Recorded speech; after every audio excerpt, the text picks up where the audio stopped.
ఒక చిన్న ఊర్లో ఇద్దరు అన్నదమ్ములుండేవారు. అన్న స్వార్థపరుడు, లోభి. తమ్ముడు అమాయకుడు, మంచివాడు. తండ్రి చనిపోయిన తర్వాత అన్న ఆస్తి అంతా స్వాధీనం చేసుకుందా అనుకున్నాడు. పెద్ద మనుషుల ఒత్తిడికి లోనై తమ్ముడికి తన పెరట్లో ఉన్న ఒక చిన్న గొడ్లపాకను మాత్రమే ఇచ్చాడు. తమ్ముడు అలాగని గొడవ పెట్టుకోకుండా ఆ కొద్దిపాటి స్థలంతో ఏ పని దొరికినా చేస్తూ తన భార్య, పిల్లలను పోషించేవాడు. అతలి సంపాదన ఎప్పుడు సరిపోక అప్పుడప్పుడు అన్న దగ్గర అప్పు తీసుకునేవాడు. అప్పు తీర్చలేని పరిస్థితి రావడంతో అన్న మనసులో ఇక ఆ గొడ్లపాక కూడా నా సొత్తే అని లెక్కవేసుకున్నాడు. ఒకరోజు తమ్ముడు పనికోసం అడవిని దాటి మరో ఊరికి వెళ్ళి వేకువజామునే తిరిగి వస్తున్నాడు. సూర్యుడు ఉదయించబోతున్నప్పుడు అతను ఒక చిన్న కొలను దగ్గర ఆగాడు. అందులో ఒకే ఒక బంగారు తామర మొగ్గ కనిపించింది. సూర్యకిరణాలు తాకగానే అది అద్భుతంగా వికసించింది. ఆ అందానికి ముగ్ధుడైన తమ్ముడు దానిని కోశాడు. అప్పుడే అక్కడ ఒక సుందర వనదేవత ప్రత్యక్షమైంది. ఆమె మృదువుగా, "ఈ కొలనులో రోజూ ఒకే పువ్వు పూస్తుంది. అది నా పూజకు. నువ్వు దానిని కోసావు.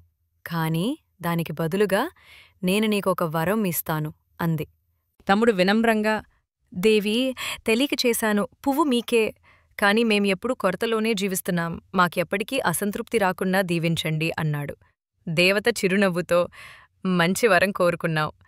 ఉన్నదానితో సంతోషంగా ఉండగలగడం మనిషికి గొప్ప వరం" అని చెప్పి అదృశ్యమైంది. ఆ రోజు నుండి తమ్ముడిల్లు సంతోషంతో నిండిపోయింది. ఎంత సంపాదించినా సరిపోవడమే కాదు, కొంచెం మిగులుతుంది కూడా.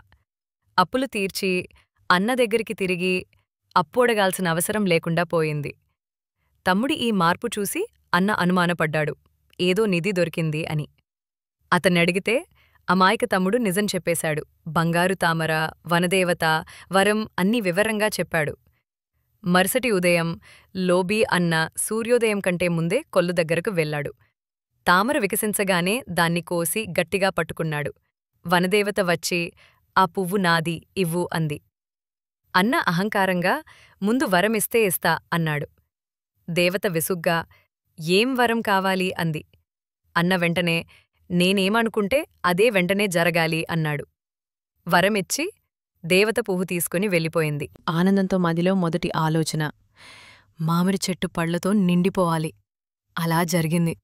నా ఇల్లు మహాభవంతి కావాలి. క్షణంలో జరిగిపోయింది. ఇంట్లో అవసరమైన దానికన్నా అన్నీ ఎక్కువై అతనికి అహంకారం మొదలయ్యింది. ఒక సాయంకాలం అతని భార్య తన తమ్ముడింటికి వెళ్ళి వస్తోంది. చీకట్లో బయట ఎవరో వస్తున్నట్టు కనిపించగానే అన్న ఆలోచించాడు, దయ్యమో ఏమో లోపలికొస్తుందేమో. ఆ ఆలోచన వెంటనే నిజమై అతని భార్య దయ్యంగా మారింది. భయంతో ఇది నన్ను మింగేస్తుందేమో అనుకున్నాడు. వెంటనే దయ్యం అతన్ని మింగేసి మాయమైంది.